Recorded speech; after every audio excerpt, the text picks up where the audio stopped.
For many Malaysians, retirement could last 20 years or more. Imagine reaching 60 with decades of debt behind you, rising living costs, and an EPF balance that disappears in just a few years. And no, switching to monthly payouts doesn't fix the real problem. Welcome back to my channel. I'm Huat Equity. I share simple and data-based breakdowns in Bursa, US, and Singapore using real numbers and the big macro story behind them. Today, we're going to dig into why EPF alone might not be enough for a comfortable retirement and what really determines whether you can live with financial peace of mind after decades of work. Make sure to subscribe, like, and share this with someone who would find it helpful. And you can also join my group to discuss more. The link is in my bio. Malaysians are also living longer now. Average life expectancy is about 76 years. That means retirement can easily last 20 years or more. Because of this, some economists say Malaysian retirees here need stronger protection. Their solution is monthly payouts, inspired by systems like Singapore CPF Life and German pensions. They think monthly income feels safer and helps reduce the risk of money running out too early. The idea is monthly payments can prevent people from outliving their savings. On the surface, this sounds reasonable, but changing the payout method does not magically create more money. The real question is whether paying EPF monthly instead of allowing a lump sum actually makes retirement better for Malaysians. Before answering that, we need to be clear about what EPF really is and what it is not. EPF, or the Employees Provident Fund, also known as KWSP, is personal retirement savings. It comes directly from your salary, with contributions from both you and your employer. The money sits in an account under your own name. The EPF board manages and invests it, but management does not change ownership. This is deferred income, money you earn during your working years.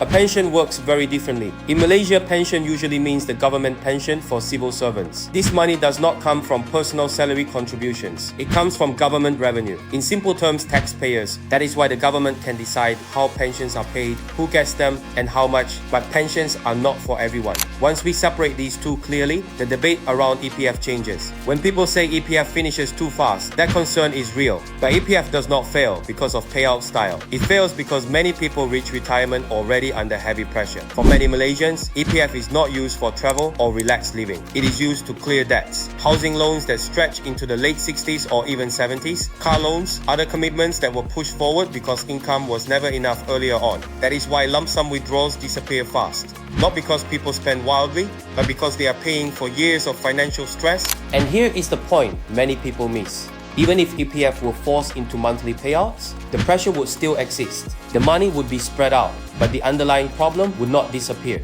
Low lifetime income and high debt do not get fixed by changing how money is released. It only delays stress. That is why this issue does not start at retirement. It starts decades earlier. Slow wage growth, rising living costs, expensive housing, and long loan tenures. EPF is now being asked to absorb economic pressure that has been building for an entire generation. So the real conversation should not be about lump sum versus monthly payments. A better retirement does not come from changing mechanics alone. It comes from stronger income growth, manageable debt, and less pressure during working life.